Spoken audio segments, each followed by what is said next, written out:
Hello, Slicey Dicers. This is Brian, and as the thumbnail and the title says, today we have the Trade Me Anything Part 3 winner. If you guys have not looked at these, I will link at the end to the original video of this.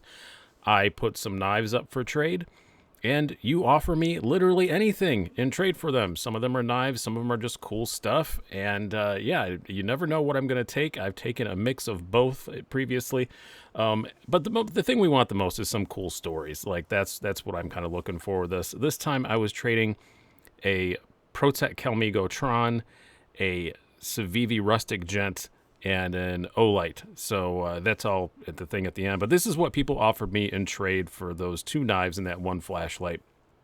So let's get going here. We had some really good ones this time. I do apologize if you're not in this. Doesn't mean I didn't like what you offered. I'm just trying to do some ones with some memorable stories and stuff that make for a good video. And then at the end, we will have our winner, which I did think came up with a good twofold story so far, and hopefully maybe is going to be in the future an even better story. So let's get going here. First up, we have GJ Torres offered me this vintage buck knife, which is pretty cool. Still has all the original paperwork. It's very old. Does he say a year on here? I have some notes here. I have everybody's emails here. I'm not going to read the whole note for everybody.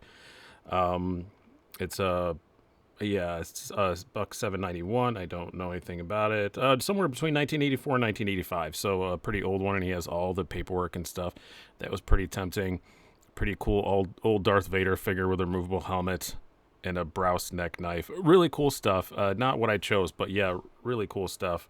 And what's funny, the good story about this one is the little action figure he traded with somebody else when he was a little kid. So it was a trade for a trade thing. Next up, we have Brandon. Brandon offered this two different things. There's two slides for Brandon. So first of all is this 3D printed Star Destroyer. He pays attention to know that I'm a Star Wars nerd, so that was a very good offer. I did like that. That is pretty darn cool, I do have to say. Printed it himself in a little college program. And then this is very unique. I'm probably never going to get a chance to get one of these again, but I didn't really know what I would do with it. This is, make sure I get the right part. This is an engine blade from an F-22 or F-35 engine, so fighter jet engine. So that's pretty awesome.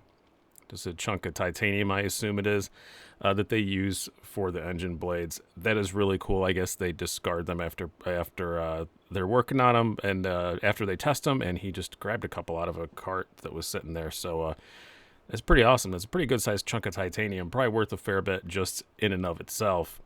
But that one was really tempting because I used to be in the Air Force. I did work on the F-22 in the development program. That's how old I am. When I was at Eglin, we did a lot with that. I actually have a very funny story about an F-22 I'll have to share you guys sometime. It involves fire suppression going off while it was in the cold chamber, and it became an ice cream cone, which was pretty hilarious to me, not to the people who accidentally set out the fire suppression system. Next up, we have Okan.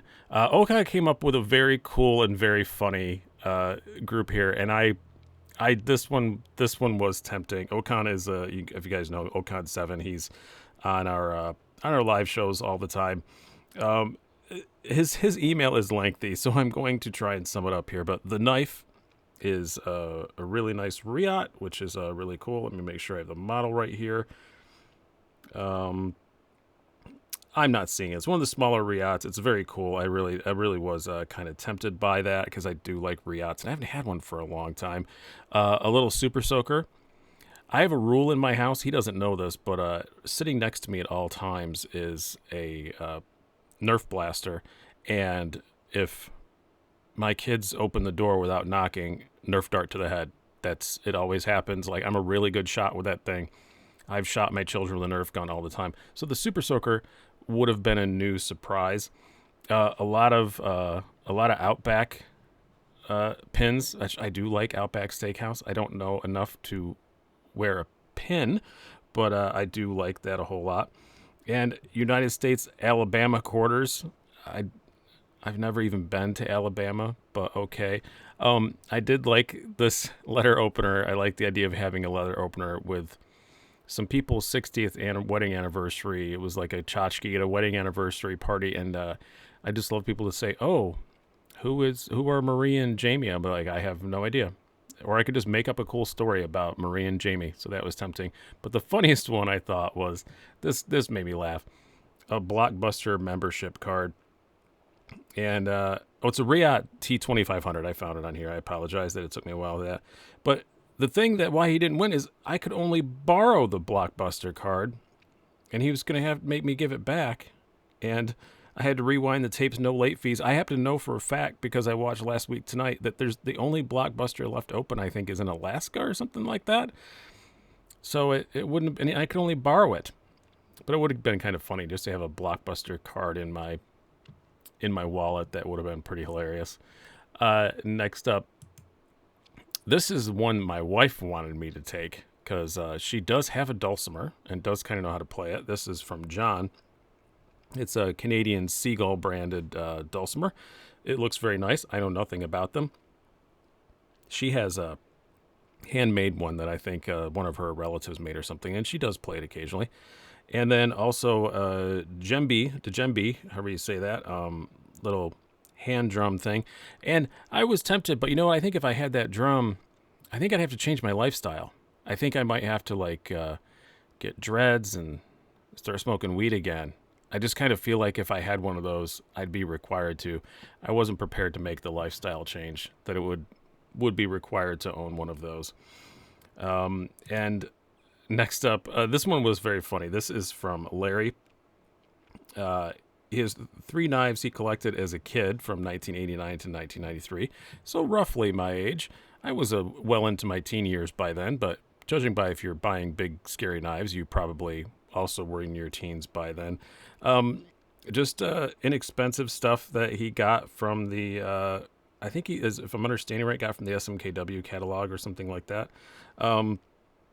These are all Gil Hibben design, produced by United Cutlery. He has the names of all of them. I don't know which one is which, but it's the Silent Shadow, Double Shadow, and Silver Shadow. I would assume this is the Double Shadow, so I assume that's left to right. And then also a little picnic table that he made for squirrels. And the reason why I didn't take this, I hate squirrels. I have a squirrel problem in my garage, and it drives me insane. I do not want to encourage those furry little monsters to be around ever. My cat escaped the house once. He's definitely an indoor cat. I don't like my cats being outside. He escaped the house once and killed one, and it's almost made me tempted to just let him loose and put him in the garage. I'm that sick of him. And I do own a blowgun, and I have considered going squirrel hunting, but it's probably illegal or something, so I haven't done it. But next up, we have Jesse. This one made me laugh a lot, so this is just good. He said, I know you're in New York, and you probably think you've had good pizza. You're wrong. Sorry. No, I am not.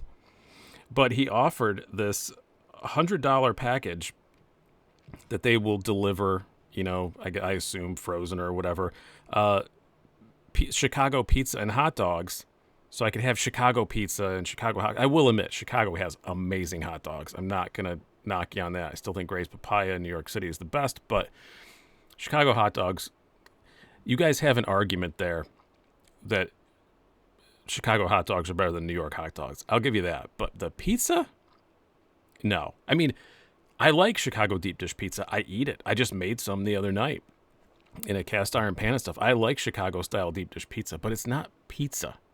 It just isn't. If you can't fold it in half, it's not pizza. It's a pizza-like Italian dish. It's a pie. It's not a pizza. It's not the same thing. When you compare Chicago pizza to New York pizza, you're comparing apples and oranges. It's not the same thing. New York pizza is pizza. You go to Europe and Italy and stuff, it's like New York pizza. It's not this big, thick, giant thing like that. But I was pretty tempted by that. And honestly, one of my 2 kids does like Chicago style better, so I don't speak to that one anymore. But she was tempted to have me take that one. All right, next up, this one was really, really cool, and this is obviously a guy that pays a lot of attention because I've said multiple times because I have a lot of stuff with the Warthog pattern on it. I'm gesturing with my hands. You guys can't see this; it's a screen recording. I have a lot of stuff with the Warthog theme on it. It's because I used to be in the 23rd Fighter Wing, and at the time at Pope Air Force Base, we had A-10s. We had that Warthog pattern on it.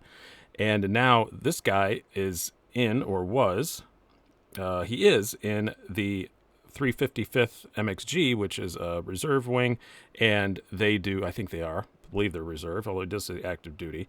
But I'm kind of confused about which is which yet. But anyway, these are A10 parts. So you have, make sure I get this right, 355 MXG coin. So during Operation Inherent Resolve in Syria and Iraq. So that is pretty cool. U.S. Air Force pattern patch. That's the old camo they had when I was in, not the new stupid stuff they have now. A tie-dye swirl pattern 30mm casing used in combat, which that is pretty cool.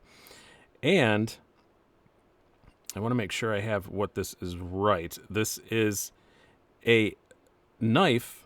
The little knife you see there with the paracord on it is forged from a 30mm Gatling gun safing cam that was used on a gun fired in combat. He made that knife out of it, and then that little piece above is what it looked like before.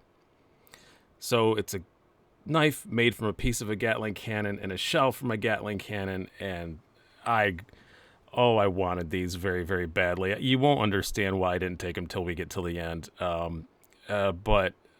These are super cool, and get in touch with me. I might want to swap something else for them just to have some A10 parts in my house. I have a lot of A10 memorabilia, but I don't have any A10 parts. So, yeah, get in touch with me about that. This next one, this is another guy who paid attention for sure. Knows I used to be a mountain biker, I assume. He says he used to work at a bike shop in Utah, and Utah has really weird liquor laws. So people would come in and they'd load up their coolers in Colorado or wherever before they went into Utah. They often had like giant coolers full of beer. They would tip him with beer for working on their bikes. Good people, by the way. Bike mechanics always appreciate being tipped with beer. I do apologize if I have some notifications coming up in the corner. I just noticed that. That's really cool. It's a big giant Fat Tire Ale banner because that was what they used to give people all the time because Fat Tire Ale has a mountain bike on it. It's called Fat Tire and stuff, and Utah, Moab area, mountain bike mecca. So they thought people would like that, and he has this big giant banner. The problem I have it with is the same problem he has. I don't like Fat Tire Ale. I think it's disgusting. He just says he doesn't like it. I will go beyond that. Says he doesn't like it. And also a very, very cool Tom Barminski custom fixed blade, which is a beautiful knife, and that was also tempting. Next up, we have Matt with a Spidey Chef, which you'd think I'd want. It's missing a screw. He was and it's obviously been modified and anodized and stonewashed and all that stuff. But it's missing a body screw. But you know what? That's not a big deal. You can get those everywhere. That's not a hard thing to do. That was a pretty tempting knife to get offered, but I do already have a Spidey Chef, and mine is beat up just the way I like it. So I was like, what am I gonna do with another one that's a little beat up? I don't know. A Lynch Northwest pry bar. I don't really get the pocket pry bar thing, but if I was to get one, it would be this one for sure. So I do like the ano on it and stuff. It's like, that maybe I should try the pry bar thing. This is a way to try having, maybe I would use one. I don't know. I just don't see myself using one very much. And also one of these Pirate Life coins, which I've just learned in like the last couple of weeks, are actually pretty rare, I guess. I see people post them on Instagram all the time, like they're really hard to get and people love them. I'm not a coin guy. And there's a picture of this chapstick. I don't know if it was included or not, or if it was used or not, but I was worried for my health, so I didn't take it. No, that's not why. It's just because, again, when you get to the last one, you understand. The story is pretty cool. So, and then this is another one my wife was almost insisting that I take. We have a lot of old stuff around our house, and Irish Tug nailed our taste. We do have a lot of old things around. I've wanted an old unique clock. I've been kind of looking for one, and this is definitely an old unique clock. It says longtime subscribers Shane and Jess, so Irish Tug is just what the moniker was. He says he doesn't have a great story, but it is actually kind of a good one. He's a maintenance man in a factory, and they had these really old-timey clocks, and they just swapped one out. It didn't come with the keys, so you can't really set it. You just kind of have to plug it in at the right time of day to get it started. If it had the keys, I might have been really tempted. If I could set it and do that, and I think, wouldn't it be a lot of fun when you're having your kids do chores around the house? to make them clock in and out, like to get the little punch cards and make them do it. I don't know why that made me laugh. I have adult children that live here. I have a 18-year-old and a soon-to-be 21-year-old, and yeah, I just think it'd be a lot of fun just to make them clock in and out. When they go to wash the dishes or mow the yard or shovel the driveway. This was very tempting just to annoy my children with. But who won? You're gonna think it's just because of the value of this stuff on here, but let me explain. There's one item that's not in the picture. I actually already have these. The winner already knows that he won, and one of the people who's going to benefit from this also already knows. It's already in the mail on the way to him. So the winner was Frank. Obviously, I like Microtech SOCOMs. He had a SOCOM Elite in there. I was like, oh yeah, I want a SOCOM Elite. He had a DPX, which is cool. DPX Hest, which is an awesome knife too. Big burly D2 blade, just with all their tools and stuff in it.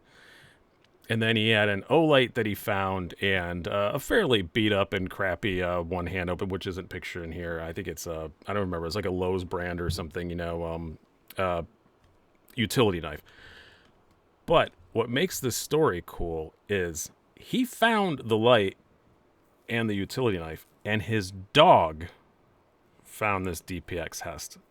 He was out throwing a frisbee or something, playing catch with his dog, an Australian Shepherd. I used to have an Australian cattle dog. He also had a very nice picture of the dog, which I should have included, Tucker.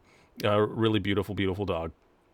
And he kept digging at something in the grass, and the dog wouldn't leave it alone. He said, leave it, leave it, leave it. And he walked up, and it's a DPX Hest, which is like a $175 knife. It's a pretty pricey knife. And it's just cool that his dog found it for him. Like his dog gave him a little present. My dog never did anything that nice for me. I love my dog. I miss my Australian cattle dog very, very much. She never gave me a present like that. That's just amazing. The reason why I took this was two things. There is a guy who helps out a whole lot on this channel, Kiefer. He's on a whole lot of people's channels. He's in the live chats all the time, but he is my only moderator I use. Great, great guy. I haven't done a whole lot nice for him. I was going to give him another knife anyway, and that'll be included in it, but I knew he kind of wanted a SOCOM Elite, so I got this one. I didn't give it to him, I'll admit. I didn't fully give it to him, but I gave it to him at an extremely reasonable price. I'm sure he'll be very, very happy with it. So he gets his SOCOM Elite, and I gave him a Best Tech Ascot Wood, which is like a $110 knife. So gave him those two things, so made Keith very, very happy. Keith is his real name. I'm not telling tales. He tells people that. But I gave it to Keith. So he's a happy camper. He gets his SOCOM Elite. This is, I think, from what he said, the configuration he wanted anyway. I already have one in the configuration that I want, so I don't need it. So I sold it to him to fund the next. I'm not using the money just to go blow. I'm using it to go fund the next Trade Me Anything. So I'll buy something. I want to buy something really cool and unique for the next Trade Me Anything.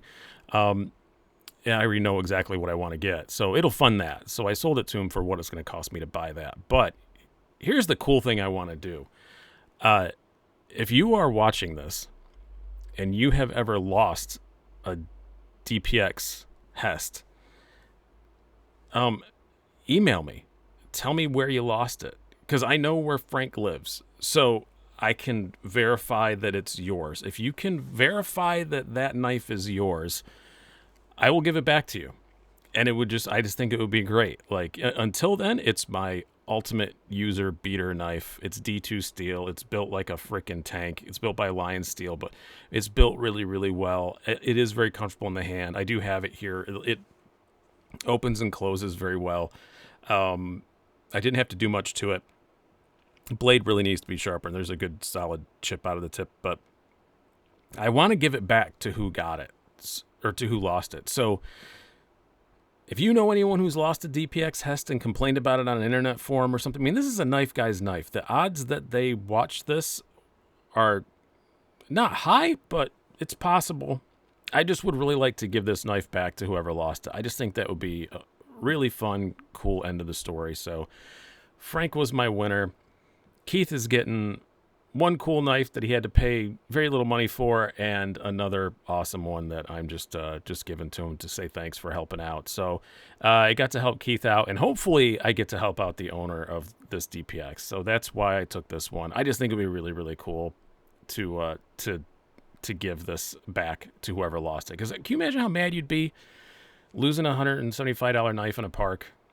That must have been a very bad day. So I would really love to try and reconnect this guy with his knife. I'm going to start posting Instagram posts and stuff once this is up, just to say, hey, is this your knife? I would just love to be able to give it back to him. I just think that would be awesome.